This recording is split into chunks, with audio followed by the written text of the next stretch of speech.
you very much. I'm very well, thank you. Nice to be back. Where you been? Well, I've been doing me Waterloo Road. I've got 2 more weeks on that, and it starts on the 28th of October. Just thought I'd throw that in.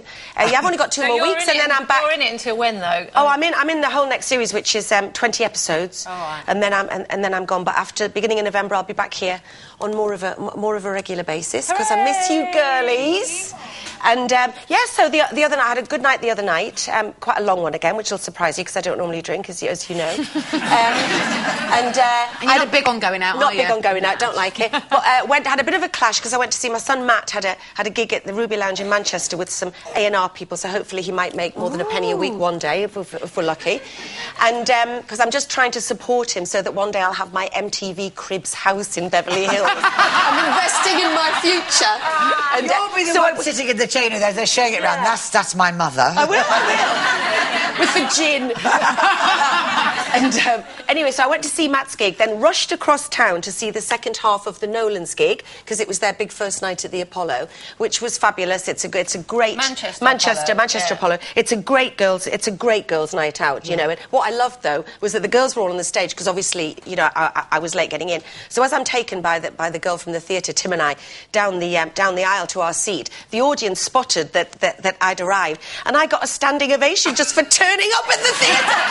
So Colleen was on the stage and I'm going, it's all about me.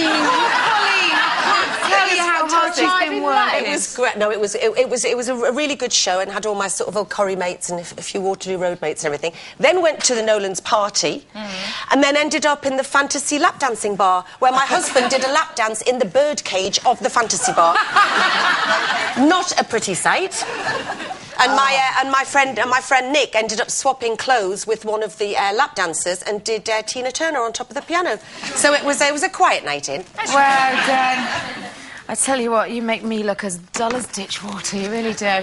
Nice to have you back. I'm going to calm down. OK, now pop star Lily Allen's been snapped with her new builder boyfriend Sam Cooper, enjoying the romance of Venice. And during their trip, Lily commented, apparently, on a bracelet that she liked. And the following day, Sam surprised her with it as a gift.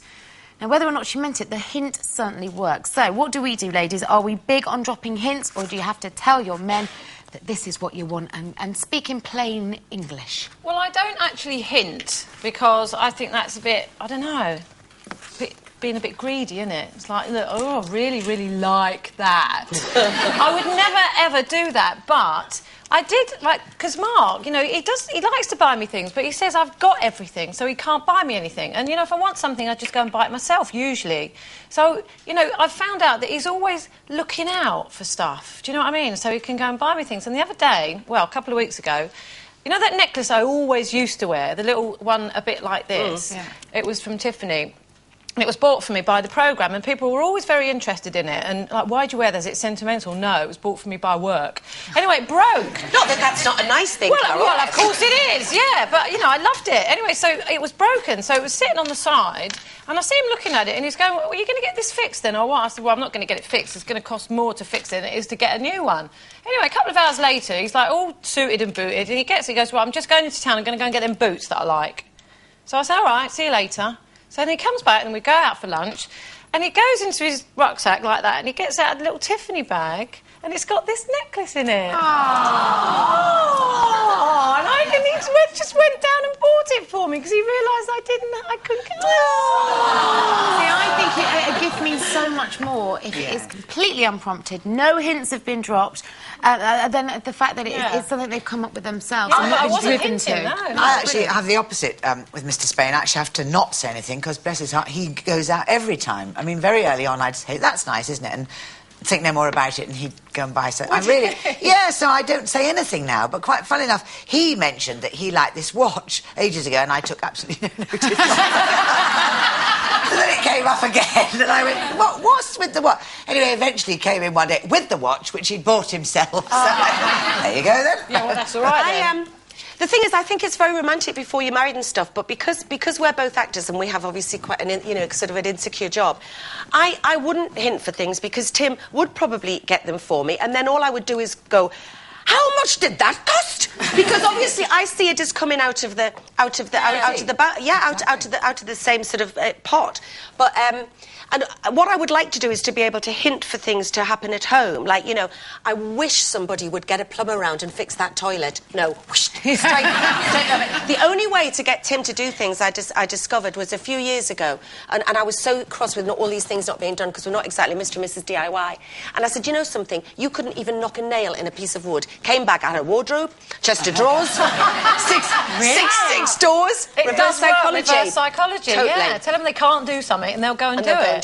Yeah. But the other thing is, just quickly, we were in Manchester the other week and I was looking at sheepskin stuff, boots, and, you know, those big furry boots. Yeah. And I bought a pair of boots and I was looking at the slippers and in my head I was thinking, slippers, no, I can't wear slippers. It's just like old people wear slippers and I can't be that old. But I was like, oh, I love these slippers. Anyway, I think he thought I was hinting because when, you know, it's my 50th next year and he said to me, he said, what do you want for your 50th? I said, I don't want nothing. I want absolutely nothing. Don't get me anything, I'll be really cross. He went, well, should I get you them slippers? I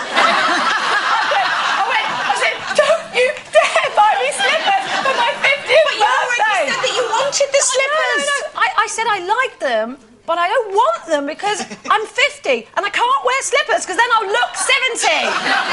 So no. But you did say that you wanted them. I know. See, you're being very complex. I do want them, but I'm not having them, right? I'm not having them. He's probably got the message now. I told him not to get them.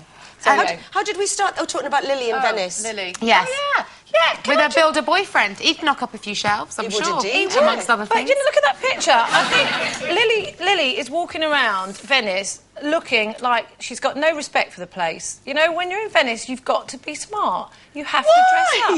The law according to McGiffin. No, because it is such a beautiful place. You know, I just don't imagine... I can't ever imagine walking around Venice looking But she's on a little weekend away. But let me just tell you this. Put your best gear on. Let me just tell you this. Therefore, they're not respecting themselves because just very briefly, friends of mine were there last week and they'd really looked forward to it and saved a lot of money. And they were on a gondola and I said, oh, my God, how romantic. And they said, well, it would have been if the gondolier hadn't been on his mobile for the whole journey. While they were trying to smooch in the background. To one of the gondolas. Imagine proposing to your It's just not romantic. Okay, time for